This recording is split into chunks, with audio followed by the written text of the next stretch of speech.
kitchen in San Francisco in my little apartment. Apologies, I do have the hood going. Again, fire alarms, we want to be prepared. Today I'm going to be roasting pork. I'm going to show you how I do that. And then I'm going to make some quinoa, and then we're also going to roast a beet. Then we're going to make some habanero vinaigrette, and then we're going to compose this big beautiful salad. I'll put the ingredients up in the notes for this as well. Everything I do, I will get better about really testing out the recipes. Everything I do is by taste. But let's go ahead and start with the pork. So here I have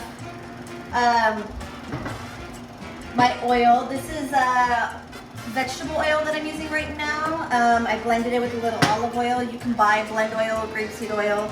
I don't recommend straight olive oil because it will smoke like crazy. And in an apartment, we don't want that. I upset my neighbors enough, I'm sure.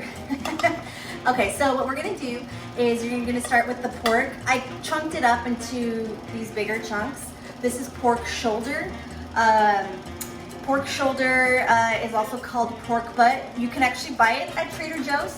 You can buy it at Costco if you want to buy that bit, and I use it in other recipes. Like I'll obviously make tacos and different Mexican food, but I can use it to make a pasta, or I save it for camping.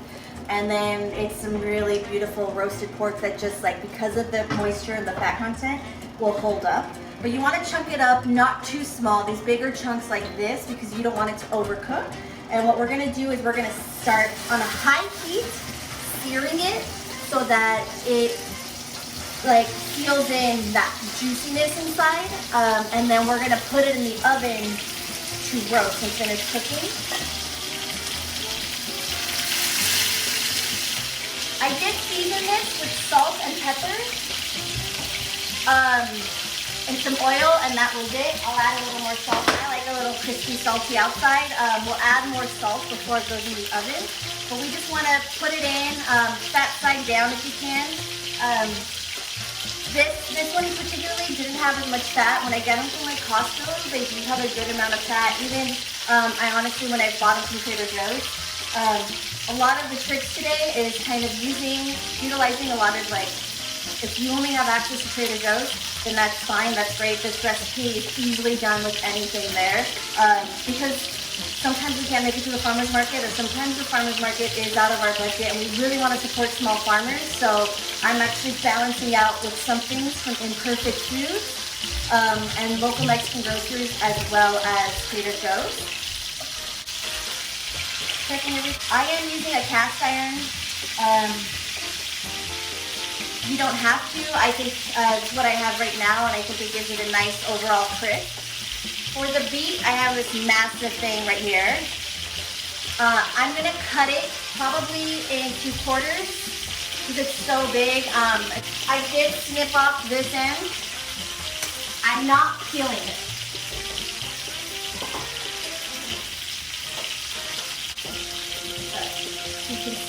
You see that beautiful golden color? I did clean the beet to get some of the darkness off before.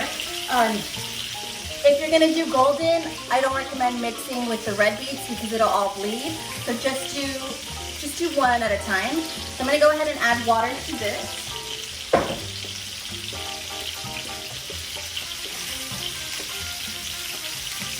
That was about 1.5 to 2 cups.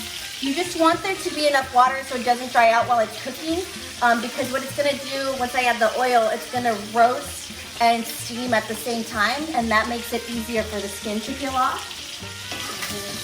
Yeah, you see that beautiful color?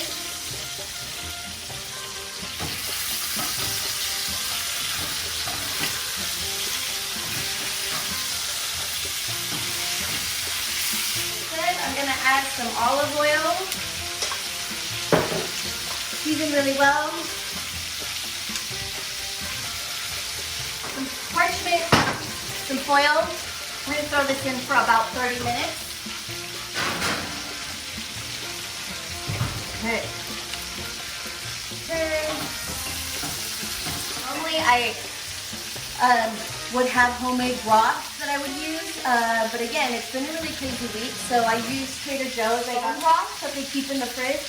I just wanted to try it. I think that adding a little pork and beef, pork and chicken, nice way to give it an extra oomph to your meat. I'll start my quinoa as well. Quinoa, you can either start the water hot, but I'm gonna go ahead and add water. 1.5 cups of water to a cup of quinoa. A little season. And I'm gonna bring it up to a boil, then reduce it to a simmer, put a lid on it, and let it coast all the way until it's done, and then fluff it up. I'm starting it now because I don't want this to be hot when I'm cooking the rest of the salad. Or when I'm putting it in the salad. Obviously, I'm not cooking the salad. I want to toast pepitas also with the early with the quinoa so they're not too hot when I throw them in. But they're going to be really easy. If you have them a little charred, a few that are charred, I don't mind that. I think that that's a nice flavor.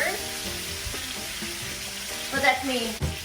And I have this piri-piri rub. I'm going to go ahead and actually add that on there because it's got some chili, it's got a little bit of everything in there. It also has salt. I like salty pepitas. Pork will take about an hour to cook. I only have it at 325 because I want it to go slow and low. We will check the beef at about 30 minutes. And then I'll put in the pepitas somewhere near the tail end of that hour so that way they finish cooking with this, they toast up. I have some citrus, some onion, and garlic. I really like to use those flavors when I'm roasting my pork. I'm gonna go ahead and take the pork and just nudge it in here. All right, we're gonna add the broth. I need the broth at least halfway. You don't need a ton of broth. The pork while it cooks and the citrus is gonna release more flavor. I am gonna season again. You can season, and then if you're worried about over seasoning, I would season it a good amount and then you can taste it at the end and add more. I usually let my pork sit in this for a bit after, and then the more I cook it, the more it just gets happy again. And you want your food happy. That's the bottom line. It came too happy, you want to keep it happy, especially if you buy a quality product. I'm going to throw in, these are tiny bay leaves, so I'm going to do 2 or 3. Normally they get the really big ones, so I only have to put 1 or 2. All right, let's throw that in. And then I like to add a splash of apple cider vinegar. Boom, that's it.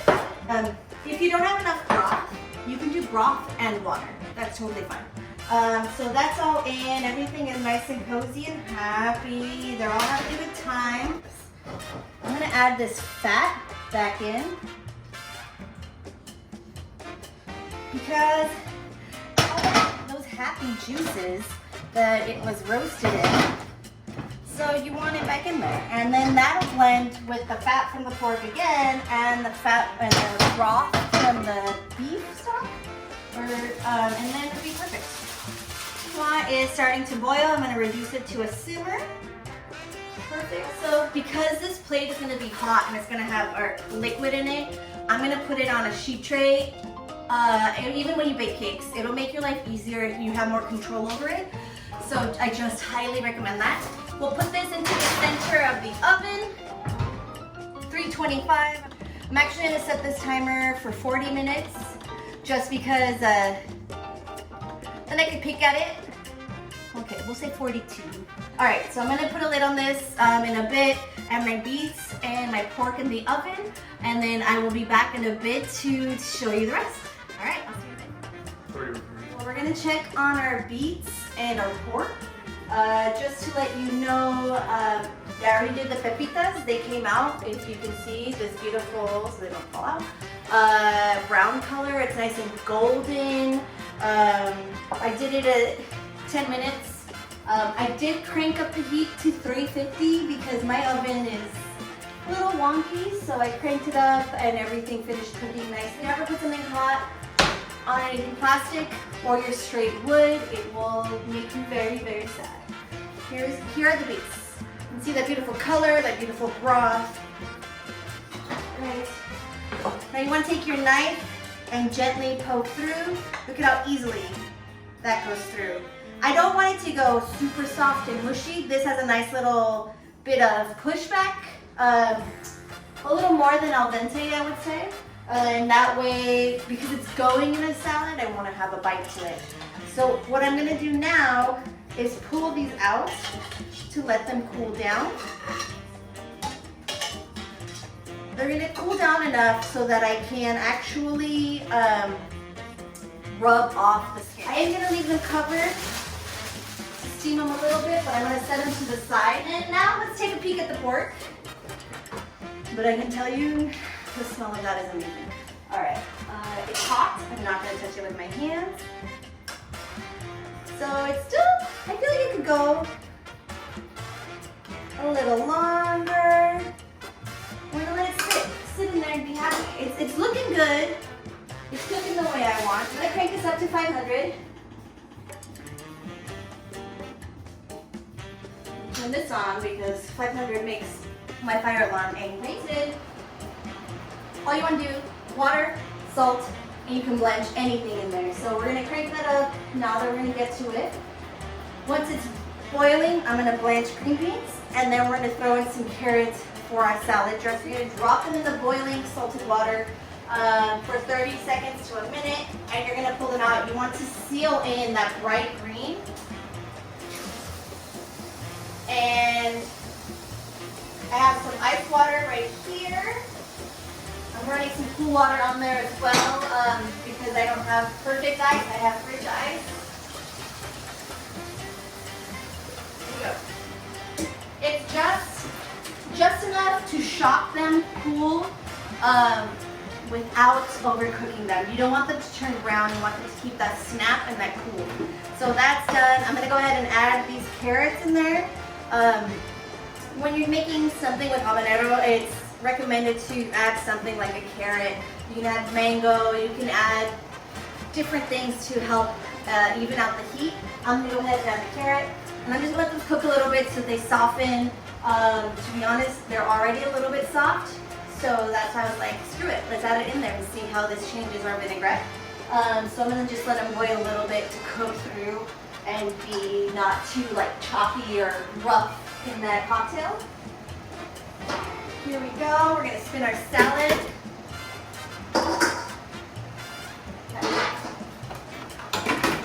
And this is what's great about a salad spinner. You're just gonna unlock it.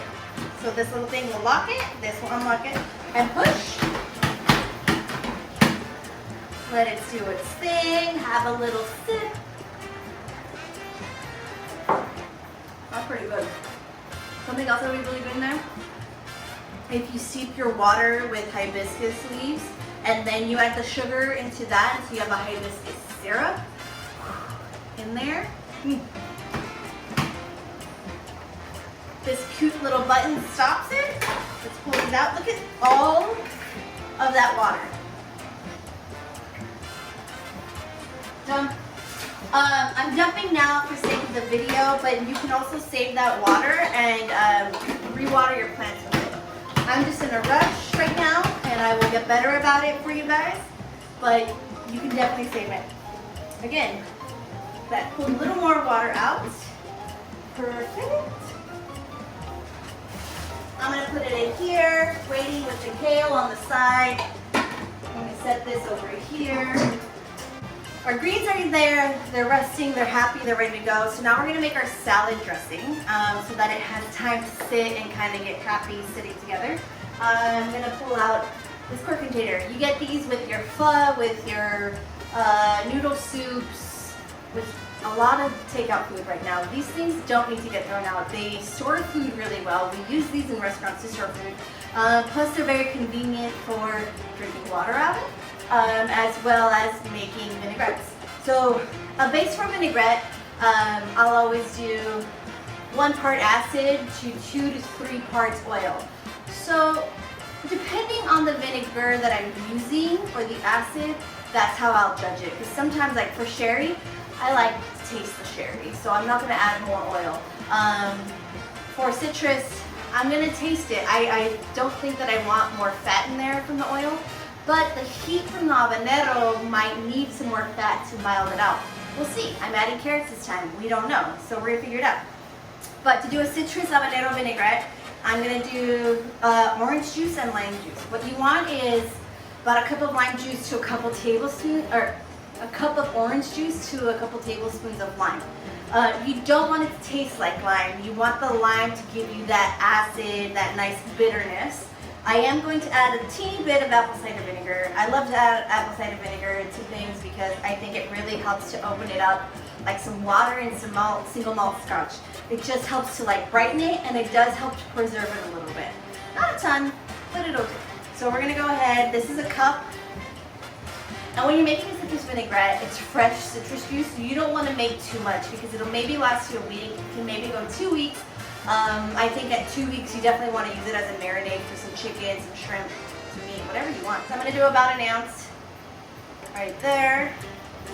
Lime juice to, I always do extra, a cup of orange juice. I'm going to add actually cider at the end. These are the habaneros. Okay, I don't have gloves right now. I do not recommend touching habaneros without gloves. I am doing it, and you may watch me roll my eyes, and this may go terribly, but so let's go ahead. I'm going to take one habanero right now. Habaneros are very spicy. They're not the spiciest pepper, but they're very spicy. You can definitely take out the seeds. Some people really think that helps with the heat. Sometimes it does, sometimes it honestly doesn't. But the smaller the peppers, sometimes the bigger punch it packs, is what I have found. That's not scientifically proven, that's just what I have found. So I'm going to do one habanero, and then I can always add more, and that'll be easier to control than trying to minimize the heat and adding too much sugar or fat to my dressing.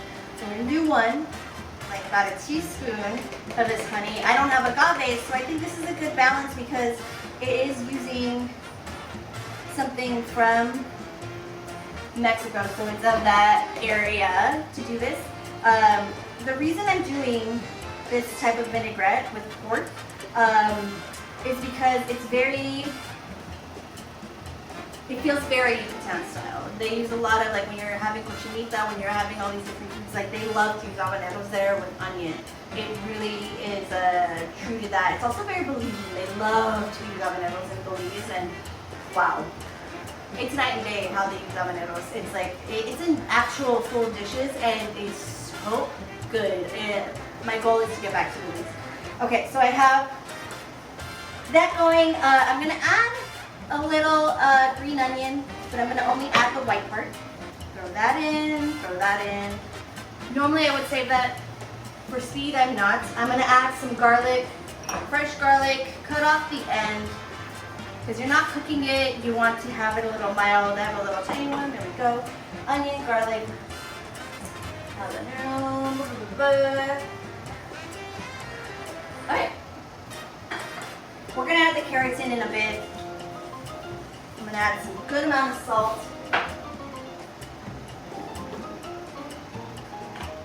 This is, again, a blend oil. 1 part.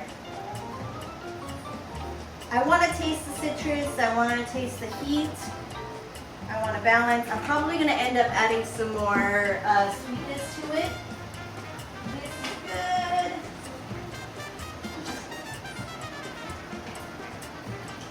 Now, that's it. I'm actually not going to add any black pepper because I have the habanero in there, and I really want this. This is a very simple vinaigrette. Again, your base of a vinaigrette will usually be like a shallot or an onion, some garlic, 1 part acid to about 2 to 3 parts oil, depending on your preference, salt, pepper, a little mustard. But if you're making a quick citrus one, you don't need all of those factors. It's all dependent on your own preference. For this, I don't need all of that. I'm just going to go ahead and a little bit of green onion, habanero, and citrus because I really want this quick as pop. This carrot is supposed to, they use it a lot in salsas as a way to counterbalance. So I'm going to try it in this vinaigrette to see if it helps to round it out and also gives it a little of that viscosity. Alright.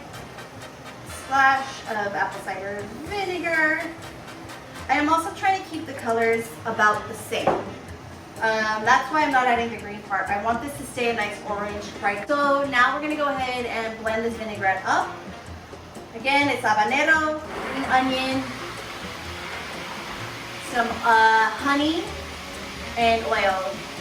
I'm doing 1 part of the citrus juice to 2 parts of oil and a splash of apple cider vinegar. Oh yeah, that's the color I want. And I like to start like this, and then I can always add more. So your salad dressing, I feel like the salad dressing really develops as it sits. So I can add more onion, I could add more honey, but I can't take away. I want all of that habanero to fall off, and then we're gonna go ahead and taste it.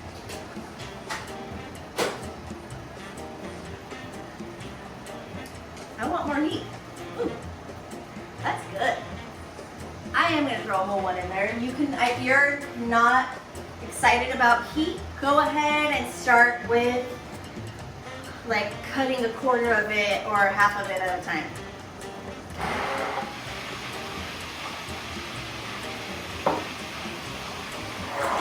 And I see the carrot does help to add some viscosity or some body to it. I understand the beauty of that. I also like seeing the speckles of orange.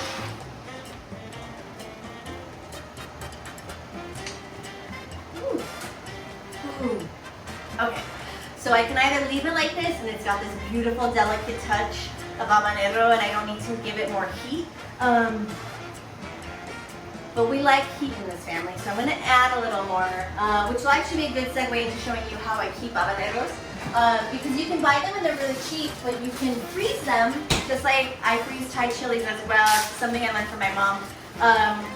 And they hold up really well. I'm only going to add a little bit this time. I'm not adding a whole one. I just want some of that heat to kick in because that taste is so good. Okay. Alright, we're going to speed this up. Like I said, I love Cuisinart products. I'm using a handheld mixer because a blender will over-blend it for a vinaigrette for me. And also using a handheld, you saw me add extra lime juice. I can stream in a little oil, I can stream in anything, some salt, and it will be easier to mix this way and have control of it than in a blender where I have to scrape down. It's a bigger contraption to wash. This, you pop the button, and it's good to go.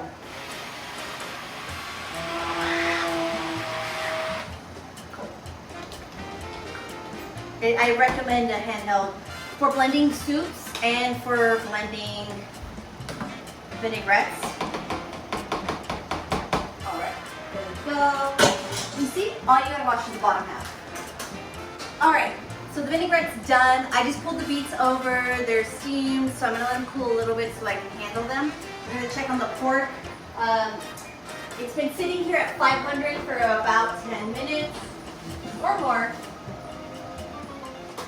Oh yeah! All right, guys. So you saw before when I tried to use them or tried to pull it apart, it was kind of tough. Okay, look at this. Look how easily this bad boy is just splitting. And you can see this beautiful skin. Let me lift it up. This crust that has built. Oh, gorgeous. That's gonna taste so good in the salad. And what we're gonna do after the salad is I'm gonna save this. I can save it in the juice or I can save it aside. And then we can add some of the juice in as we cook for another meal. But these crispy parts are gonna be so good in there. They're gonna be good as tacos, they're gonna be good on a salad.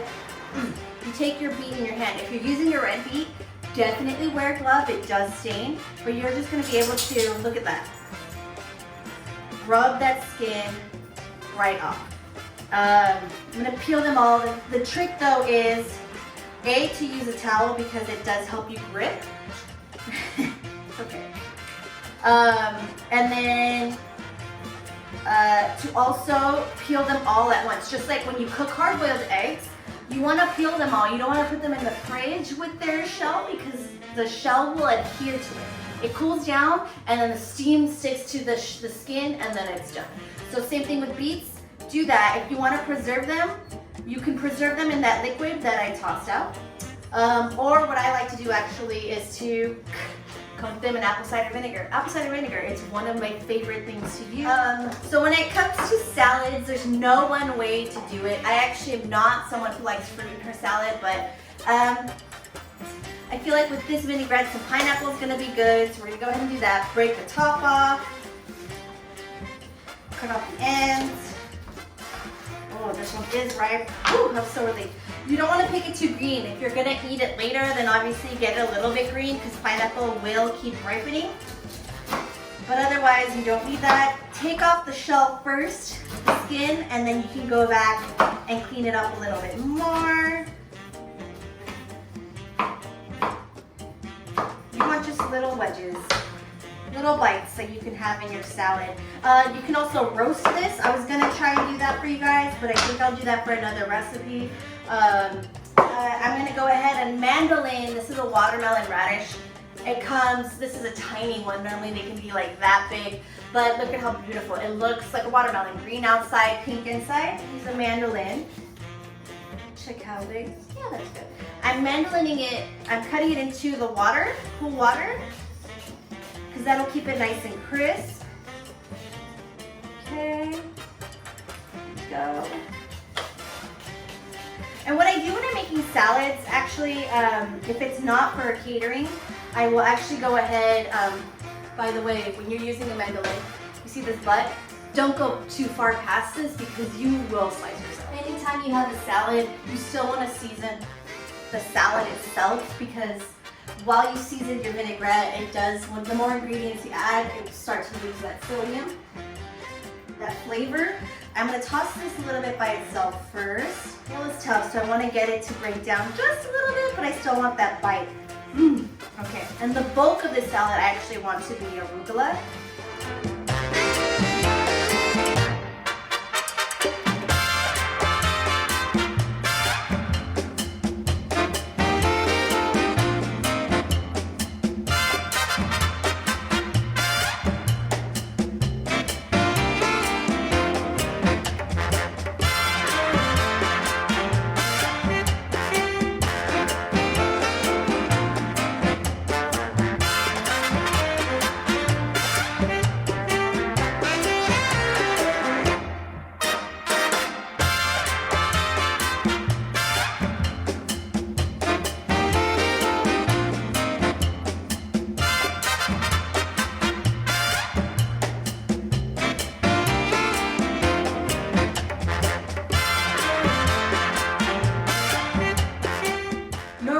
Salads, I would say maybe keep it to about 3 to 4 vegetables on top of the greens, and then you can do a protein as well as some sort of crunch, whether it's crouton, pepitas, tortilla chips, anything like that. Pomegranate seeds are a good crunch.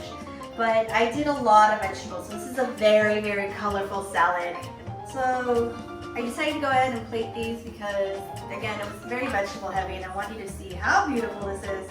I'm gonna add a little extra dressing. This pork is so good. Guys, simple, delicious. I can't even tell you. The pork, the beets, I'm super excited about this meal.